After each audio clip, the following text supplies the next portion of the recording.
Tiada Alun, malam pertama di Aceh, calon presiden usulan Partai Nasional Demokrat atau Nasdem Anies Baswedan menyempatkan diri menonton Piala Dunia 2022 di Warkop Pak Haji Lamlagang, Banda Aceh pada Jumat 2 Desember 2022 malam. Anies sendiri tiba di Warkop yang menjadi salah satu sentra berkumpulnya masyarakat itu sekitar pukul 21.25 waktu Indonesia bagian Barat.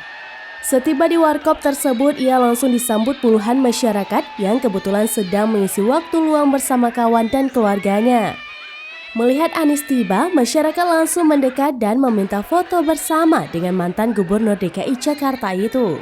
Pada pukul 22 waktu Indonesia bagian Barat dijadwalkan timnas Portugal akan menjamu Korea Selatan dan Ghana versus Uruguay.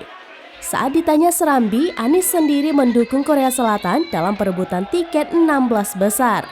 Korea Selatan sendiri dalam grup H Piala Dunia bertengger di posisi 3 setelah Ghana menempati urutan kedua dan Portugal urutan pertama. Alasan dirinya memilih Korea Selatan ketimbang Portugal tak lain lantaran perwakilan Asia lainnya yakni Jepang menampilkan permainan yang mempesona.